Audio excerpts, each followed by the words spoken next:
June 21, 1942. 05:10 hours. Outside Sevastopol, Crimea. The fog sits low over the ravine, heavy with the smell of damp earth and cordite. Somewhere beyond the tree line, a German MG-34 coughs once, then goes silent. A single crow lifts into the gray sky. Lyudmila Pavlichenko lies motionless in the dirt. Her cheek is pressed into cold mud.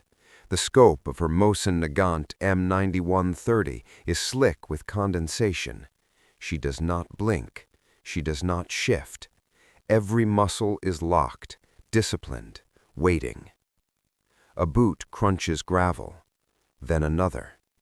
Voices drift closer, German, relaxed, careless. They think this sector is quiet. They think the Red Army has broken here. Lyudmila exhales. A sharp crack splits the morning. One body drops without a sound. The second man freezes, confused, turning too late.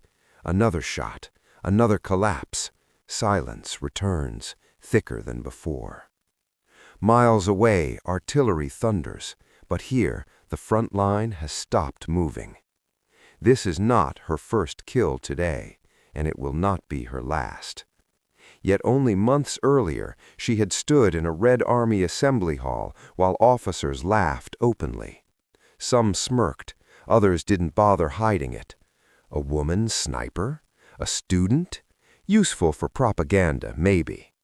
She was issued a rifle, minimal ammunition, and almost no support, no praise, no expectations. When foreign journalists arrived, they asked about lipstick and skirts, not marksmanship, not confirmed kills. Lyudmila listened, silent, watching, remembering faces. Now German patrols refuse to advance when her sector is mentioned. Orders stall, maps are redrawn. Snipers are sent specifically to hunt her, and fail. Back in Sevastopol, casualty reports pile up. Numbers inked hastily, names crossed out. Commanders stop joking, because the laughter has faded, and something else has replaced it: fear. As the sun rises over the eastern front, Lyudmila adjusts her position, chambers another round, and fixes her eye downrange. The enemy is learning her name. August 8th, 1942. 14:30 hours. Southern Sector. Siege of Sevastopol. The heat presses down like a hand on the back of the neck. Flies swarm the corpses that no one dares retrieve. The limestone hills shimmer under the Crimean sun, bleaching color from everything: uniforms, faces, even courage. Lyudmila crawls inch by inch through shattered rock. Ahead of her, the battlefield is quiet in the wrong way. No random rifle fire, no careless movement. This silence is deliberate, calculated. The Germans know she's here. Her spotter, a young Red Army private with dust-caked eyelashes, signals with 2 fingers. Enemy sniper. Experienced, likely a Scharfschütze, brought in specifically for her. This is no longer hunting. This is a duel. Lyudmila settles behind a broken stone wall, barely taller than her rifle. She studies the terrain the way others read books: shadows, unnatural lines, the way grass bends where it shouldn't. Somewhere out there, another scope is doing the same to her. Minutes stretch. Sweat slides down her spine. She doesn't wipe it away. A glint. Just for a fraction of a second, sunlight on glass. She fires instantly. The shot chips stone. A miss. The answer comes back fast. A bullet slams into the wall inches from her face, spraying chalk dust into her eyes. Her spotter flinches. Lyudmila does not. She shifts position, slow, methodical. She knows the German sniper will expect panic, a retreat, a mistake. Instead, she waits. Hours pass. Muscles cramp. The sun begins to drop. And then, movement. A breath taken at the wrong time.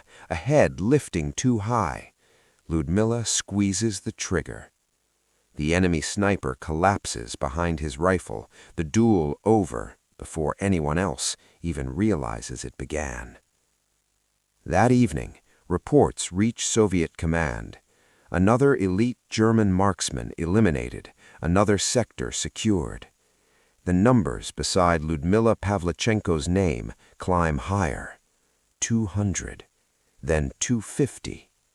The laughter from headquarters has stopped entirely, but something else has started, a new test. Orders arrive that don't come with congratulations. They come with expectation, and with danger far greater than mockery. October 2, 1942. 06:40 hours. Forward trenches, Eastern Front. Dawn breaks under a low ceiling of smoke. The air smells of burned oil and wet iron. Somewhere behind the lines, a Soviet field gun fires, the concussion rolling through the earth like a slow heartbeat. Lyudmila stands in the trench now, not hidden, not silent. Officers watch her from a distance, not with doubt, with need. German infantry has been advancing through this sector for 3 days, carefully, methodically, each push followed by sudden halts, unexplained casualties, patrols that vanish and never report back. Morale is thinning, orders are hesitating. High Command has made a decision. They are sending her forward alone. No unit support, no artillery screen, just her rifle, a spotter, and a narrow strip of contested ground where the enemy believes Soviet resistance has finally weakened. As she moves out, German observers spot her almost immediately, a lone figure crawling through broken earth. They assume arrogance, overconfidence, a trap born of desperation. They open fire. Machine gun rounds rake the dirt around her, tearing small explosions into the soil. Lyudmila keeps moving, calm, controlled, adjusting her route by instinct and experience.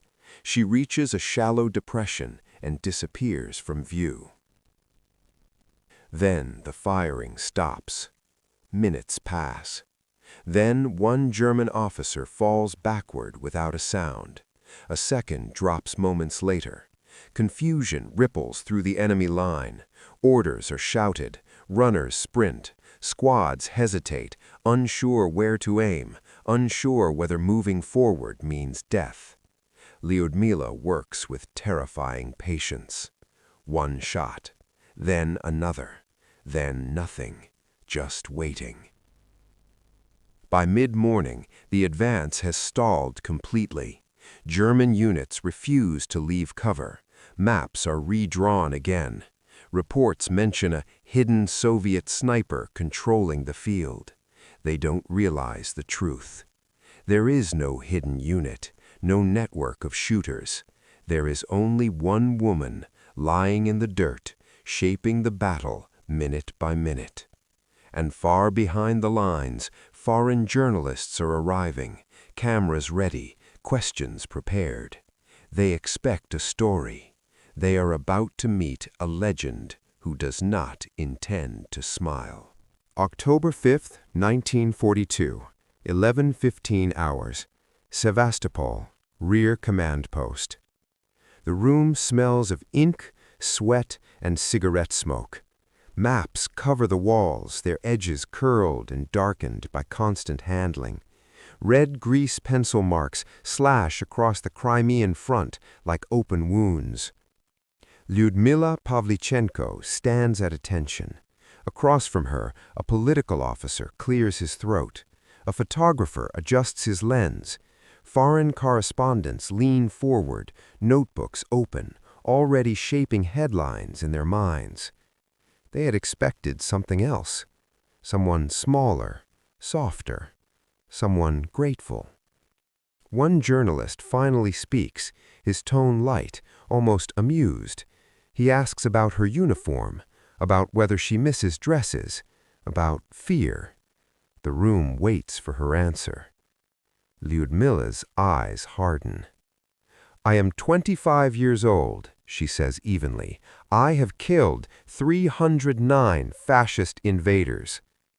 The air seems to leave the room.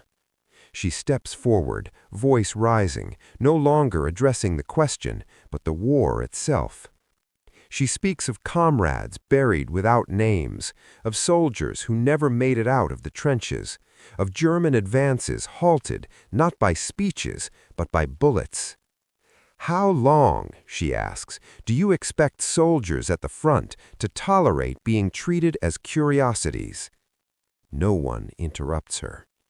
By the time she leaves the room, the tone has changed. Orders follow her now with urgency. Protection is assigned. Training programs for women snipers expand rapidly across the Red Army. But the front does not pause for recognition. Days later, a mortar round detonates near her position. Shrapnel tears through the air like knives. Lyudmila is thrown hard into the earth, her rifle ripped from her hands. When the dust settles, she cannot hear. Blood runs warm down her neck. For the first time since the war began, Lyudmila Pavlichenko is forced away from the front line, not by doubt, not by mockery, but by the thin margin between survival and death. And as she is carried rearward, the soldiers watching understand something with absolute clarity. The battlefield will never feel the same without her. November 1942, Washington, D.C., evening. Snow drifts softly along Pennsylvania Avenue, far from the smoke and ruin of the Eastern Front. The city glows with electric light, a different kind of battlefield, quieter, but no less strategic. Lyudmila Pavlichenko stands beneath a chandelier, her hearing still damaged, her uniform pressed, her posture unbroken. She has been sent here not to fight, but to speak. American officials gather, diplomats, reporters, and beside her stands Eleanor Roosevelt, watching closely. When Lyudmila addresses the crowd, her words are measured, controlled, but the steel beneath them is unmistakable. "Gentlemen," she says, "you have been hiding behind my back for too long." The room stills. She does not boast, she does not soften the truth. She speaks of trenches filled with bodies, of soldiers who asked only for weapons and respect, of a war that does not care about comfort or disbelief. The laughter that once followed her has vanished entirely. In its place is something heavier, recognition. Back on the Eastern Front, German reports still mention the sectors she once controlled. Advances remain cautious. Commanders remember the invisible threat that stopped entire units without artillery or tanks. Lyudmila never returns to frontline combat. Her wounds forbid it. Instead, she trains others, hundreds of snipers who will carry her methods forward. Patience, precision, silence. When the war finally ends, historians will count victories, machines, territories gained and lost. But soldiers will remember something else. The day the enemy stopped advancing. The moment mockery turned into fear. The sniper who proved that disbelief is no armor at all.